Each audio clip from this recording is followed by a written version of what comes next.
Matius pasal 12. Murid-murid memetik gandum pada hari Sabat. Pada waktu itu, pada hari Sabat, Yesus berjalan di ladang gandum. Karena lapar, murid-muridnya memetik bulir gandum dan memakannya. Melihat itu, berkatalah orang-orang Farisi kepadanya, "Lihatlah, murid-muridmu berbuat sesuatu yang tidak diperbolehkan pada hari Sabat." Tetapi jawab Yesus kepada mereka, "Tidakkah kamu baca apa yang dilakukan Daud ketika ia dan mereka yang mengikutinya lapar? Bagaimana ia masuk ke dalam rumah Allah dan bagaimana mereka makan roti sajian yang tidak boleh dimakan, baik olehnya maupun oleh mereka yang mengikutinya, kecuali oleh imam-imam? Atau tidakkah kamu baca dalam kitab Taurat bahwa pada hari-hari Sabat imam-imam melanggar hukum Sabat di dalam bait Allah, namun tidak bersalah? Aku berkata kepadamu, di sini ada yang melebihi bait Allah. Jika memang kamu mengerti maksud firman ini, yang kukehendaki ialah belas kasihan dan bukan persembahan, tentu kamu tidak menghukum orang yang tidak bersalah. Karena anak manusia adalah Tuhan atas hari Sabat." Yesus menyembuhkan orang pada hari Sabat. Setelah pergi dari sana, Yesus masuk ke rumah ibadat mereka. Di situ ada seorang yang mati sebelah tangannya. Mereka bertanya kepadanya, "Bolehkah menyembuhkan orang pada hari Sabat?" Maksud mereka ialah supaya dapat mempersalahkan dia. Tetapi Yesus berkata kepada mereka, "Jika seorang dari antara kamu mempunyai seekor domba, dan domba itu terjatuh ke dalam lubang pada hari Sabat, tidakkah ia akan menangkapnya dan mengeluarkannya? Bukankah manusia jauh lebih berharga daripada domba? Karena itu boleh berbuat baik pada hari Sabat." Lalu kata Yesus kepada orang itu, "Ulurkanlah tanganmu."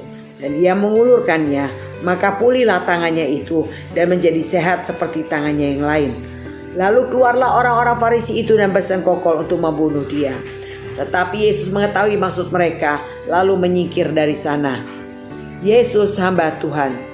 Banyak orang mengikuti Yesus dan ia menyembuhkan mereka semuanya.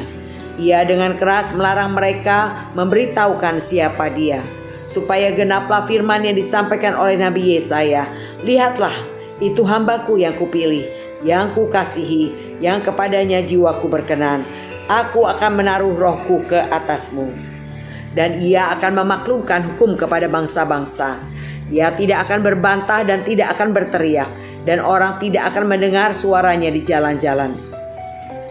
Bulu yang patah terkulai tidak akan diputuskannya, dan sumbu yang pudar nyalanya tidak akan dipadamkannya, sampai ia menjadikan hukum itu menang. Dan padanyalah bangsa-bangsa akan berharap." Yesus dan Beelzebul. Kemudian dibawalah kepada Yesus orang yang kerasukan setan. Orang itu buta dan bisu. Lalu Yesus menyembuhkannya, sehingga si bisu itu berkata-kata dan melihat. Maka takjublah sekalian orang banyak itu, katanya, "Ya, ini agaknya anak Daud." Tetapi ketika orang Farisi mendengarnya, mereka berkata, "Dengan Beelzebul, penghulu setan, ia mengusir setan."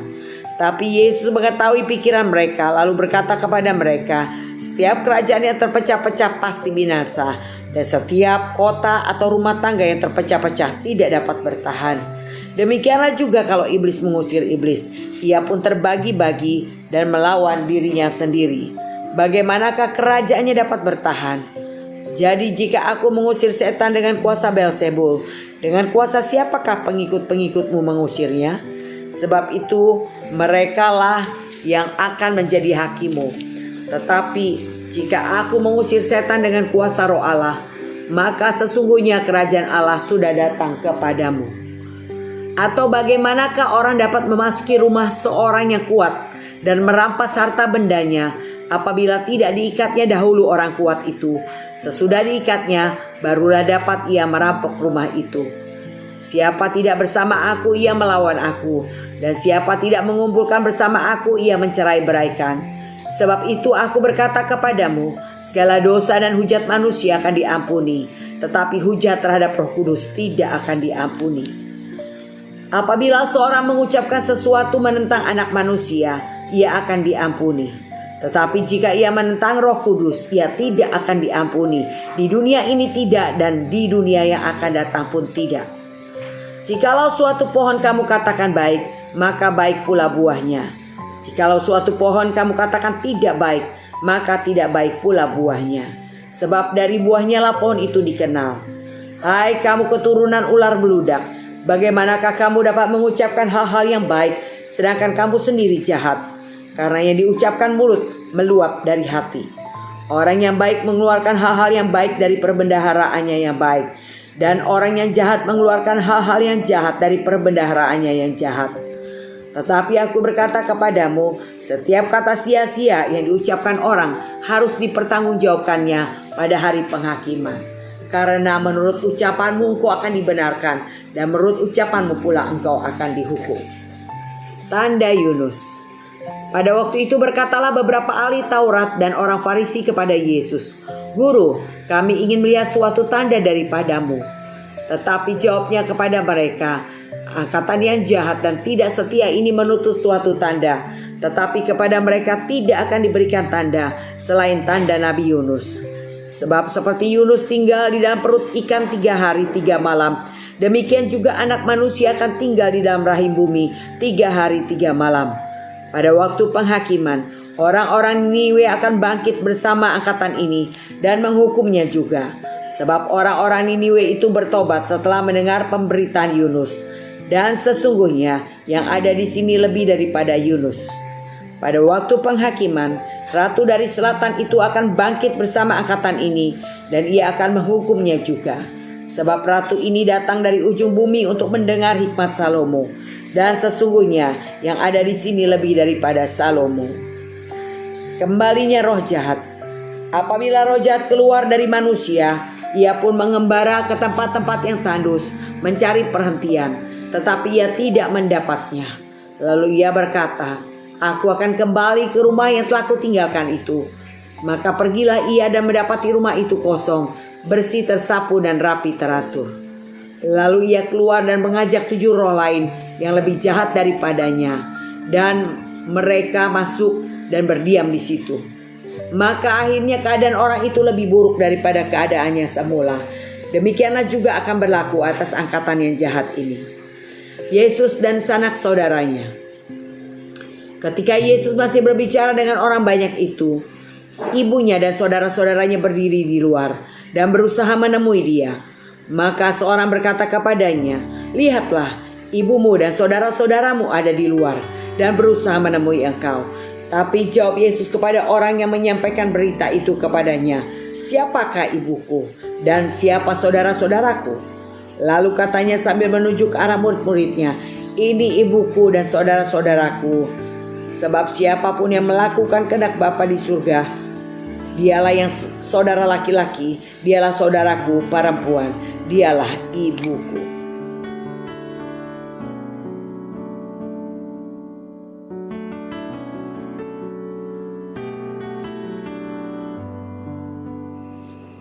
Matius pasal 12. Murid-murid memetik gandum pada hari Sabat. Kita tahu aturan yang berlaku pada masa itu, di mana di hari Sabat tidak boleh melakukan aktivitas apapun. Tetapi pada saat itu murid-murid Yesus lapar dan memetik bulir gandum dan memakannya. Sehingga orang-orang Farisi yang melihatnya protes kepada Tuhan Yesus tentang hal itu. Tapi Yesus berkata, tidakkah kamu baca apa yang dilakukan Daud? Ketika ia dan murid-muridnya dikatakan lapar, maka mereka masuk ke dalam rumah Allah dan memakan roti sajian yang seharusnya tidak boleh dimakan oleh mereka, tetapi hanya oleh para imam. Dan juga Tuhan berkata, tidakkah kamu juga baca dalam kitab Taurat, pada hari-hari Sabat imam-imam melanggar hukum Sabat dalam bait Allah, namun tidak bersalah. Dan Tuhan berkata, di sini ada yang melebihi bait Allah. Dan jikalau kamu mengerti yang kukehendaki ialah belas kasihan bukan persembahan, tentu kamu tidak menghukum orang yang tidak bersalah. Jadi yang terpenting Tuhan katakan belas kasihan. Jadi boleh melakukan kebaikan pada hari Sabat karena dikatakan semua hari itu baik Tuhan ciptakan. Ya, jadi karena anak manusia adalah Tuhan atas hari Sabat. Hukum yang tertinggi adalah perkataan daripada Tuhan sendiri. Itu mengatasi setiap hukum-hukum yang ada di dalam kitab suci. Maka Tuhan datang untuk menggenapi daripada hukum Taurat.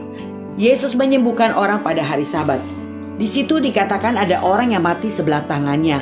Mereka mulai bertanya, bolehkah menyembuhkan orang pada hari Sabat? Maksud mereka ialah supaya dapat mempersalahkan dia. Jadi ada tujuan-tujuan negatif yang memang mereka mencari-cari kesalahan daripada Yesus. Dan pada saat itu Yesus berkata, Jika seorang dari antara kamu punya seekor domba dan domba itu terjatuh ke dalam lubang pada hari Sabat, tidakkah ia akan menangkapnya dan mengeluarkannya? Bukankah manusia jauh lebih berharga daripada domba? Karena itu boleh berbuat baik pada hari Sabat. Karena Tuhan adalah pemegang otoritas dan kuasa tertinggi, boleh berbuat baik pada hari Sabat.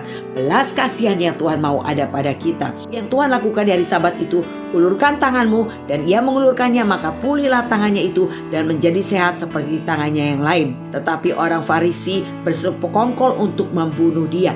Orang kalau sudah diliputi iri hati, maka berikutnya tidak bisa berpikir dengan sehat seperti ahli Taurat atau orang Farisi bersekongkol untuk membunuh Yesus. Padahal Yesus tidak melakukan hal yang salah. Ia menolong orang, dia menaruh belas kasihan, dia berbuat kebaikan. Jadi oleh karena itu saudara, jangan biarkan dosa iri hati menguasai kita, karena itu yang bisa membuat kita melakukan hal yang jahat. Yesus hamba Tuhan. Lalu dikatakan banyak orang yang mengikuti Yesus dan Tuhan menyembuhkan mereka semuanya. Dikatakan tidak ada yang tidak disembuhkan, semuanya disembuhkan oleh Tuhan. Yesus berkata, jangan beritahukan kepada siapapun. Tapi yang namanya mujizat ya saudara tidak dapat ditahan. Dengan penuh sukacita mereka terus menceritakan tentang perbuatan yang Yesus lakukan, yaitu menyembuhkan orang sakit. Dikatakan membuat orang buta melihat, orang lumpuh berjalan, bahkan orang mati dibangkitkan.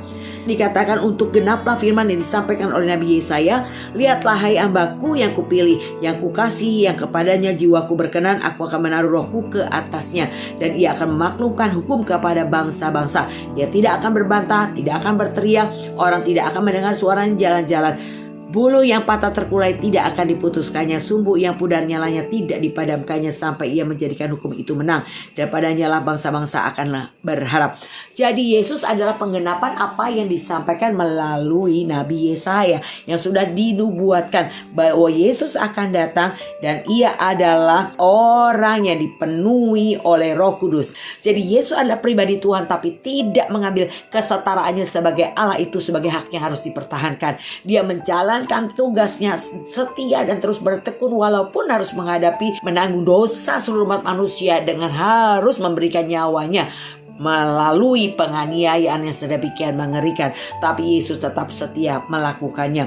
Dan dikatakan Yesus tidak pernah berbantah, dia tidak berteriak. Apapun yang dialami, apapun yang diterimanya, segala hal yang buruk, segala hal yang pahit, diludahi, dipukul, ditinju, dikatakan Yesus tetap menerimanya. Ia tidak berbantah-bantah. Dan dikatakan bulu yang patah terkulai tidak akan diputuskannya. Tuhan selalu memberi kesempatan untuk kita bertobat. Tapi ingat, tetap ada waktunya, ada batas waktunya. Saudara, percayalah kepada Tuhan, Dia memimpin langkah kita, menuntut jalan kita, memberi teladan. Dan kalau kita bersama Yesus, kita pasti sampai kepada tujuan. Yesus dan Beelzebul. Kemudian dibawalah kepada Yesus seorang yang kerasukan setan. Orang itu buta dan bisu. Ketika Yesus menjamah menyembuhkan, si bisu itu berkata-kata dan melihat. Semua orang takjub melihat hal itu. Tetapi ketika orang Farisi mendengarnya, mereka berkata dengan Beelzebul, penghulu setan, ia mengusir setan.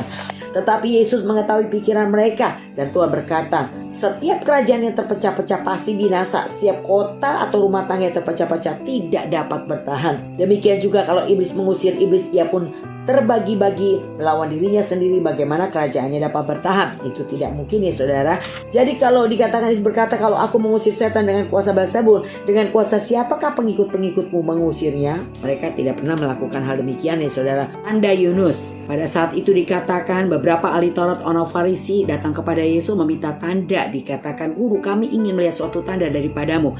Tapi Tuhan Yesus bilang, angkatan yang jahat dan tidak setia ini menuntut suatu tanda. Tuhan sedang menegur ahli Taurat dan orang Farisi bahwa mereka itu adalah angkatan yang jahat dan tidak setia. Pada mereka, kepada ahli Taurat dan orang Farisi, tidak akan diberikan tanda selain tanda Nabi Yunus, yaitu Yunus dikatakan tinggal dalam perut ikan 3 hari 3 malam. Demikian juga anak manusia akan tinggal dalam rahim bumi 3 hari 3 malam. Tapi mereka tetap aja gak ngerti tentang hal ini. Yang mereka tahu Nabi Yunus tinggal di perut ikan 3 hari 3 malam. Dan bahkan dikatakan waktu penghakiman, orang Niniwe akan bangkit bersama angkatan ini, menghukumnya juga. Siapa yang dihukum? Yaitu ahli Taurat dan orang Farisi yang disebut angkatan yang jahat dan tidak setia. Dan bahkan dikatakan Niniwe aja bertobat dan Tuhan tidak jadi memusnahkan mereka. Bahkan dikatakan ratu dari selatan akan bangkit bersama angkatan ini, akan menghukum juga. Ratu ini datang dari ujung bumi untuk mendengar hikmat Salomo, dan sungguhnya ada di sini lebih daripada Salomo. Jadi mereka nggak tahu, mereka nggak ngerti, saudara. Ahli Taurat dan orang Farisi tidak akan pernah mengenal Tuhan dan jalannya. Kenapa? Karena mereka adalah angkatan orang jahat yang punya hati yang iri hati dan selalu berpikir negatif dan bahkan mempunyai rencana untuk membunuh Yesus. Jika aku mengusir setan dengan kuasa roh Allah, maka sesungguhnya kerajaan Allah sudah datang kepadamu. Jadi kalau kita melihat kuasa Tuhan turun atas kita, orang yang terikat itu terlepas dari ikatannya, yang terbelenggu bebas dari belenggunya, sebetulnya itu adalah kuasa Tuhan sendiri atau kerajaan Allah sudah datang kepadamu. Jadi bagaimana orang dapat memasuki rumah seorang yang kuat dan merampas harta bendanya apabila tidak diikatnya dahulu orang kuat itu? Saudara, di dalam tubuh manusia itu ada penghuninya. Kalau bukan roh Tuhan, maka tentunya roh kuasa dunia ini. Ketika setan diusir pergi dari seseorang, ia mengembara mencari tempat tapi tidak didapatkan tempat, maka ia kembali ke rumahnya yang lama dan tersapu bersih. Maka diajak teman-teman berikutnya, keadaannya jadi lebih buruk dari sebelumnya. Mari penuhi hidup kita dengan Roh Kudus yang akan memimpin hidup kita menuju kepada kepastian. Jadi dikatakan siapa tidak bersama aku, ia melawan aku, dan siapa tidak mengumpulkan bersama aku, ia mencerai-beraikan. Saudara harus bersama Yesus senantiasa, maka saudara tidak disebut seterunya Allah. Saudara akan diberi kekuatan untuk melakukan kebenaran dan ketetapannya. Kalau kita tidak bersama Yesus, yang ada perpecahan, pertikaian, perselisihan. Dan dikatakan, aku berkata kepadamu, segala dosa dan hujat manusia akan diampuni, tetapi hujat terhadap Roh Kudus tidak akan diampuni. Roh Kudus diberikan sebagai penolong buat kita semua. Dia yang menuntun jalan kita, dia yang meluruskan setiap langkah kita.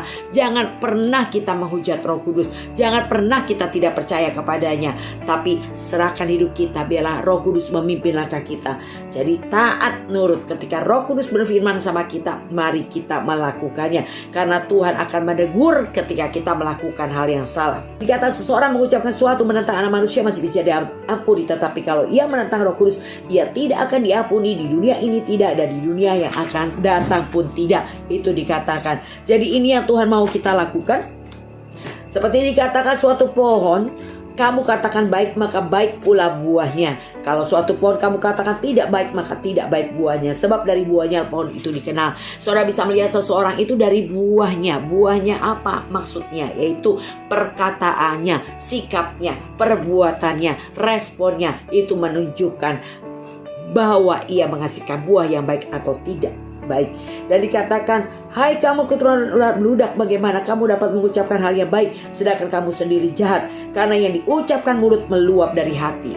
Maka kita punya slogan, dari mata turun ke hati, kalau dari hati keluar ke mulut, dari mulut menjadi penggerak seluruh tubuh. Maka Tuhan berkata, jaga hati, cukup stop di hati. Kalau hatimu panas, cukup sampai di hati, jangan perkatakan keluar dari mulutmu. Karena kalau sudah keluar dari mulut, dikala hati kita panas, kita tidak akan melakukan hal yang baik di hadapan Tuhan. Jadi oleh karena itu yang diperlukan, cepat dengar boleh, tapi lambatlah berkata-kata dan lambatlah menjadi marah. Orang yang baik mengeluarkan hal yang baik dari perbendaharanya yang baik. Orang yang jahat mengeluarkan hal yang jahat dari perbendaharanya yang jahat. Tapi aku berkata kepadamu, setiap kata sia-sia diucapkan orang harus dipertanggungjawabkannya pada hari penghakiman. Hati-hati dengan perkataan kita. Mati hidup kita, surga neraka kita ditentukan oleh perkataan kita. Karena dikatakan, menurut ucapanmu engkau akan dibenarkan, menurut ucapanmu pula engkau akan dihukum. Yesus dan sanak saudaranya, ketika Yesus lagi berkata-kata, saudara-saudaranya berdiri di luar dan berusaha menemui dia. Ketika seseorang berkata kepada Yesus, lihat ibumu dan saudara-saudaramu di luar berusaha menemui engkau. Tapi Yesus berkata, siapa ibuku, siapa saudaraku? Lalu katanya sambil menunjuk arah muridnya, ini ibuku dan saudaraku. Sebab siapapun yang melakukan kehendak Bapakku di surga, dialah saudaraku laki-laki dan saudaraku perempuan, dialah ibuku. Jadi yang dimaksud adalah saudara, ibu, keluarga buat Yesus adalah mereka para murid Tuhan yang selalu bersama-sama Tuhan, yang mau belajar, yang mau diajar. Itulah yang disebut saudara. Itu yang disebut ibu oleh Tuhan, oleh Yesus sendiri pada saat itu. Jadi saudara, berbahagialah kita yang dipersatukan disatukan di dalam keluarga ilahi, di mana kita belajar tentang kebenaran, di mana kita dituntun, di mana kita dibimbing, di mana kita diingatkan kembali kepada jalannya Tuhan sampai kita disempurnakan dalam ketekunan. Tuhan Yesus memberkati.